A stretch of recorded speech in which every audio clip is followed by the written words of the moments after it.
FY BCom semester 2 vocational skill in accountancy chapter 5 part 2। हम लोगों ने क्या देख लिया? प्रोफार्मा इनवॉइस देख लिया, टैक्स इनवॉइस देख लिया। अब डिफरेंट टाइप्स ऑफ इनवॉइसेस में debit note and credit note, और फिर देखेंगे वाउचर्स। छोटा सा बनने वाला है वीडियो। इसके लिए पहले ही बोल देता हूँ कि भैया सब्सक्राइब करो। 63% लोग ऐसे हैं मिनिमम जो सब्सक्राइब नहीं कर रहे। दूसरों को हेल्प हो ऐसे काम हमें करने चाहिए, बराबर है। नॉलेज का दान है ये, ऐसा दान आपको जिंदगी भर टिकेगा। लोग आपका भी नाम निकालेगा, अरे यार तूने हर वीडियो शेयर किया था इसके लिए मेरी पढ़ाई हो पाई, है ना। एमकॉम के वीडियो टॉप 3 में है, तो यूजी के भी वीडियो टॉप 3 में आ जाए, उसका टारगेट किसका है? आप लोगों का। मैं तो देखता नहीं मेरे वीडियो, आप लोग ही देखते हो, बराबर। चलो, types of invoices, credit note, debit note. क्या है ये क्रेडिट नोट, डेबिट नोट? तो क्रेडिट नोट माल जाएगा तब, डेबिट नोट माल मिलेगा तब। Every registered person shall issue debit note and credit note, ले लेते हैं ledger pointer, where the taxable value of the tax charge in respect of supply is more than the taxable value and tax payable mentioned in the tax invoices. Supplementary invoices, okay, where in pursuance of any of the contract entered into prior to the appointed date, the price of any goods or service, just excuse me, is revised upwards on or after the appointment date, the prices a person who had removed or provided such goods or service shall issue to the recipient a supplement invoice or debit note within 30 days of such price. Okay? माल मैंने भेजा था 10,000 का, लेकिन जब आप लोग के पास पहुंचा तो 10,500 का हो गया, तो 500 रुपए के लिए मुझे क्या बनाना पड़ेगा? Debit. Okay, revise invoice, every registered person shall issue revised invoice against the invoices already issued. Revise यानी कि नया, during the period beginning with the effective date of registration till the date of issuance of certificate of registration. Tax invoice as the name indicates, इसमें information किसका होगा? Tax का होगा। पर composition scheme के लिए ये जरूरी नहीं है। कंपोजिशन स्कीम वाला आईटीसी ले नहीं सकता, वो इंटरस्टेट बेच नहीं सकता, वो सेस में भी बेच नहीं सकता, उसको बहुत सारे क्लॉजेस है। सर कहाँ से पता चलेगा? आप जाके FY BCom में देख लो। Okay, information required in GST invoice, तो इसमें भी सब कुछ आएगा, सब कुछ। ओके, यहाँ पे मेरे समझाने लायक एक्चुअली कुछ नहीं है, आप लोग सिर्फ पढ़ोगे तो समझ में आ जाएगा। जीएसटी आप लोग सीखे हुए हो, सीजीएसटी क्या है, आईजीएसटी क्या है, ये सब कुछ आप सीखे हुए, राइट। तो everything just go through it, you will understand. Okay, bill of supply, bill of supply नाम से ही पता चल रहा है यहाँ पे आप क्या कर रहे हो? सप्लाई कर रहे हो, बराबर है।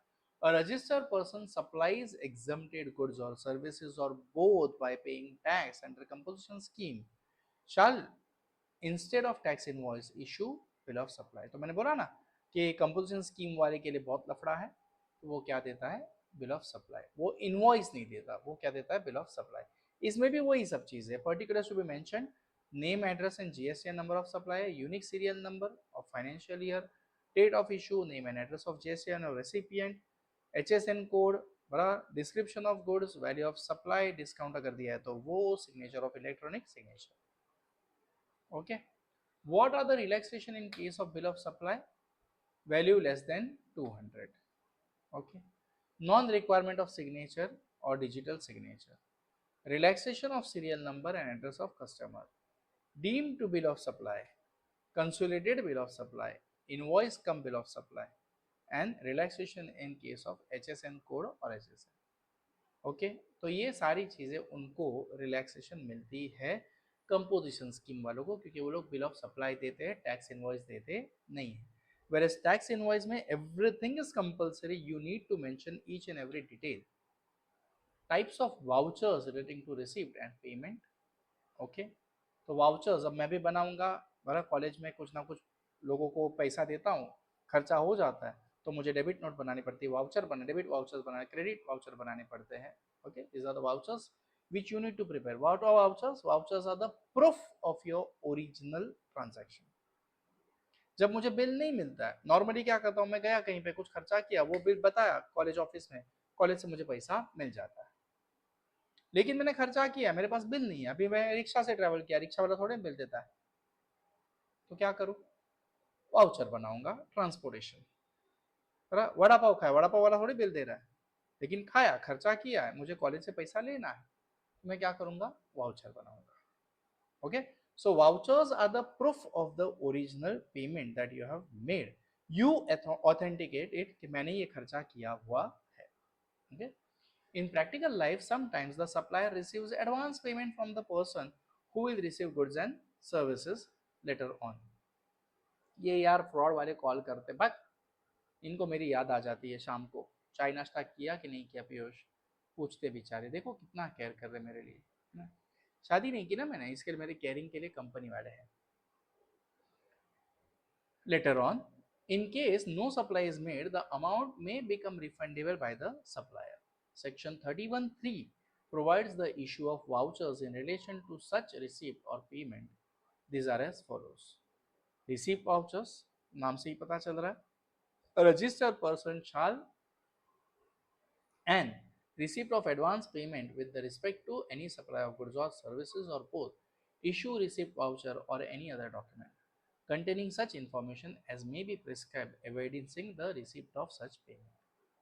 Refund voucher क्या कर रहे हो आप? रिफंड कर रहे हो, whereon the receipt of advance payment with the respect or to any supply of goods or services or both, but the registered person issues the receipt vouchers, but subsequently no supply is made or no tax invoice is issued in pursuance thereof, the said registered person may issue to the person who had made payment refund voucher against such payment।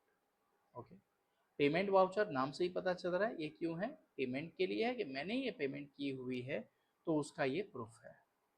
Okay, manner of issuing the invoices, in case of supply of goods the invoices shall be prepared in triplicate, triplicate मतलब 3 copy, एक recipient के लिए, एक transporter के लिए और एक supplier के लिए। In case of supply of services, the invoices shall be prepared in duplicate। बड़ा, ये किसके लिए? गुड्स के लिए है, और ये किसके लिए? सर्विसेज के लिए। सर्विसेज में बीच में ट्रांसपोर्ट नहीं है ना, डायरेक्ट मैं आपको सिखा रहा हूँ, तो I am the service provider and you are the recipient, right? तो दोनों के लिए बनेंगे। क्रेडिट नोट, ये क्रेडिट नोट क्यों है भैया? ये इतना इतना मैंने तुझे माल देना है या दिया है। As per section 34 subsection 1, where the tax invoices has been issued for supply of any goods or services or both, the taxable value of the tax charge in that tax invoice is found exceeding the taxable value or taxable payer in respect of supply where the goods are returned by the recipient or where the goods or services or both are found to be deficient, the registered person may issue to the recipient a credit note containing such SUCH particulars as may be prescribed। Credit note meaning a type of statement that is typically sent by the seller to the buyer, okay, reminding the buyer that the credit has been granted in the buyer's account।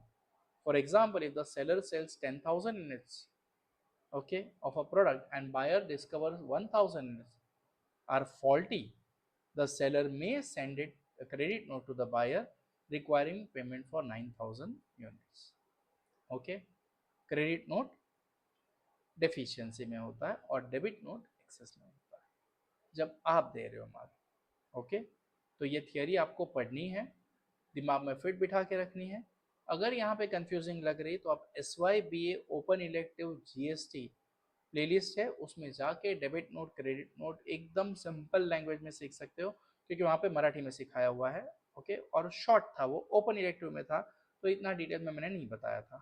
Okay, तो you all can study issue of debit note and credit note as a buyer's obligation to the seller reduces as the buyer's obligation to the seller increases।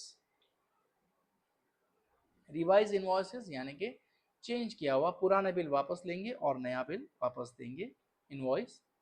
ये हो गया आपका chapter number 5। See the things are very easy and very logical, but your effort, your hard work, your consistent revision will help you to remember things properly। Okay, एक बार देखकर या एक बार पढ़ के नहीं होगा, वीडियो देखना है, तुरंत पढ़ना है। अगर कहीं पे कुछ डाउट है तो वापस आके यहाँ पे समझ लेना है, इसी से दिमाग में फिट बैठेगा, वरना लोचा होने वाला है। केमिकल लोचा अगर हो गया तो एग्जाम पास होना मुश्किल हो जाएगा।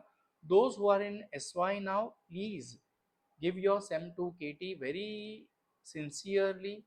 ओके, पूरे एफर्ट डालो, क्लियर कर दो। FY का एक भी पाप रखना मत। इसका मतलब ये नहीं कि SY की KT रखनी है, SY तो क्लियर करना ही बाय डिफॉल्ट, लेकिन सेम 2 सेम 1 KT भी क्लियर करनी है।